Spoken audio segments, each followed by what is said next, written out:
Today we're going to be watching the 1FC debut of Jake Peacock, a fighter who only has one hand. It's pretty impressive to make it all the way to this elite promotion. We can see here his record is 12-1. His opponent's record from Japan, 7-2. Now I've heard of Jake Peacock for two main reasons. Number one, he fights out of Canada.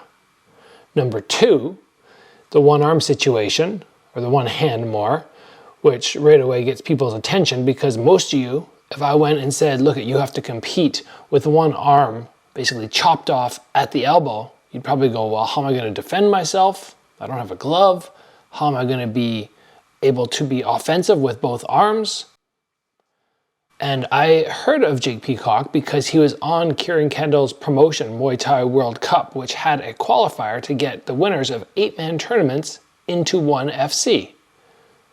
And I kept hearing about this one-arm fighter who won his quarterfinal and won the semifinal, and then obviously went on and won the final and got the contract. Now, I haven't actually seen him compete yet, and I'm very interested to watch his debut here in one and see how he deals with what most people would consider to be a bit of a disadvantage. So you can see that he posts his injured arm or his damaged arm straight out, using the cross because he's in a southpaw stance right now. Nice question mark kick. And his arm, it's not a injury that came about in the last few years. I looked up and it said it was from birth. So you've had a whole lifetime to make adjustments. Look at that. He's striking with his injured arm. Very nice technique from Peacock.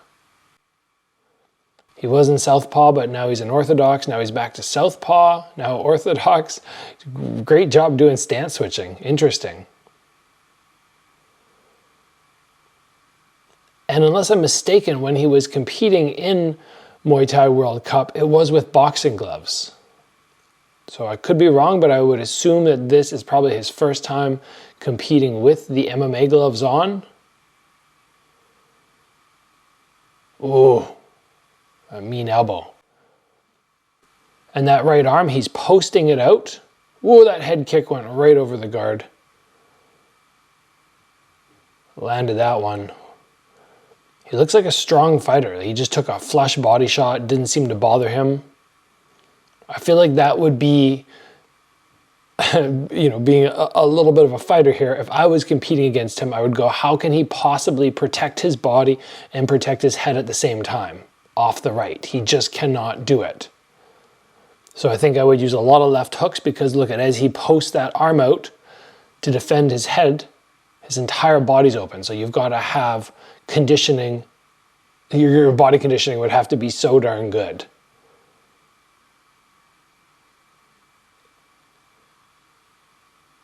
And there is the end of round number one. Let's see some highlights.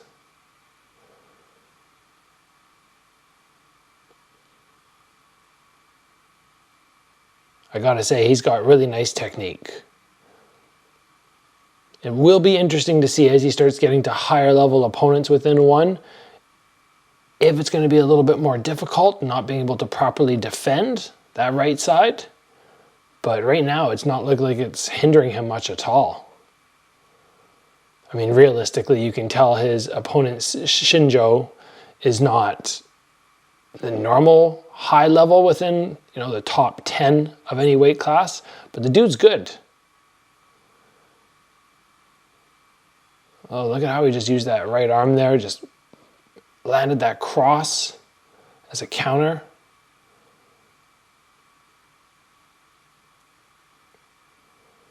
Again.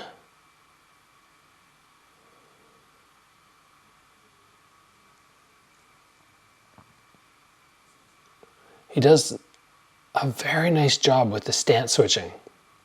Just flows in and out of southpaw and orthodox.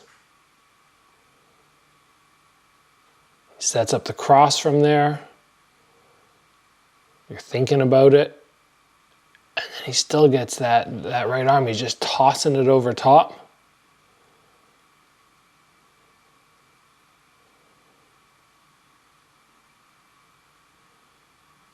feel like left round kicks and left hooks are the way to go against him.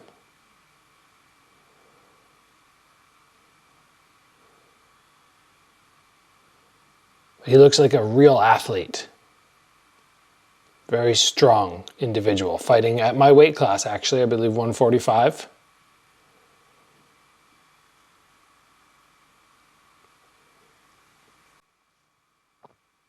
I'll have to see at some point if I make it over to his area. I believe he's probably in Calgary or Edmonton, yeah, if he's from Alberta.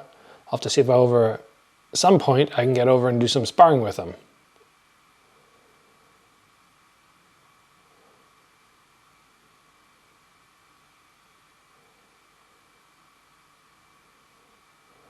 His opponent is definitely not being as offensive as he probably should be.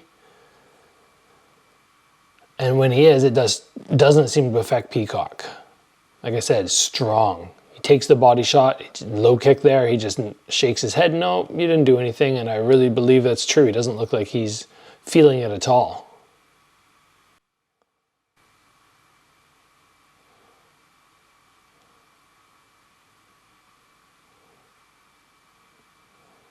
Very good pressure forward, just literally walking forward, getting his opponent to the ring ropes.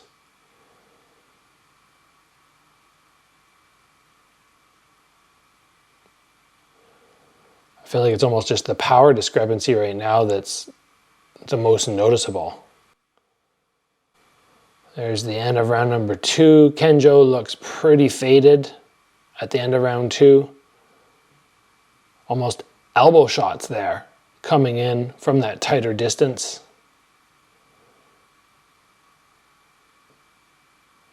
Yeah, just great job posting that right arm out to protect. Look at that. And then he can throw it right from there. I don't know if it's a knockout power technique off that right arm, but definitely will disrupt and be a great counter. Peacock right back on the attack. If you can keep this up, what a 1FC debut. Looking so strong. And he tacks him there with the heel to the thigh. Just good job with his range. Just staying just outside punching range of his opponent. Takes a tiny step in when he wants to strike, then back to that longer range. His opponent looking bloodied up right now. Leaking out of the nose. Again, great distance control from Peacock. Oh, that head kick there was lovely. Little stance switch, throws the cross to distract, and then up with the left. Oh, once again. Kenjo is not looking healthy right now. He's looking on the edge of fatigued and wobbled. Left hook lands. Almost anything Peacock tosses out right now is, oh, round kick again is looking so dangerous.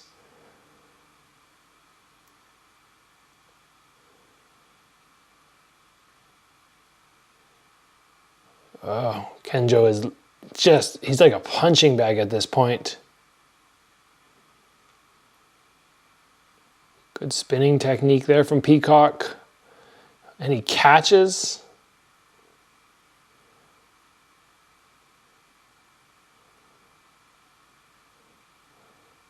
Almost have to wonder, at points like this, when the corner's not throwing a towel in, like what are they hoping to accomplish?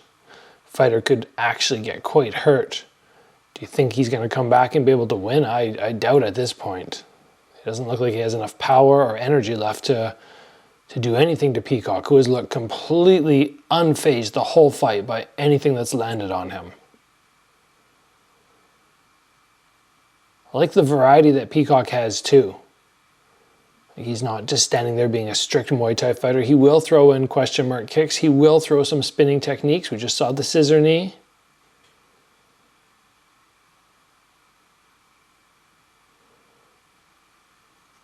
And now a spinning side kick. Looks happy at this point to just ride this fight out. Not pushing too hard for a big KO at the end, which it looks like he could possibly achieve. Oh, that left kick comes up so fast, so slick. Nice spinning side kick to the body. Wow, both fighters just bloodied up from Kenjo's cut there, or whatever, leaking from the nose. He looks injured, he looks damaged, must be hurting. Let's get a couple highlights of this fight and get to the end, where obviously Peacock is going to be the winner. That left high kick was just landing time and time again. Your defense for the right side of your body against Peacock would have to be on point, because a lot of his techniques are going to come from the right. Jeez. It's impressive. Like I said, I hadn't actually watched Peacock fight before, but maybe defensively he had a little bit of a disadvantage not having that full limb to block the body and the head simultaneously, but he makes it work. I'm super impressed. Super impressed with him. And he's gone full Alberta, got his cowboy hat on. That was fun to watch. All right, guys, I'll see you back here soon.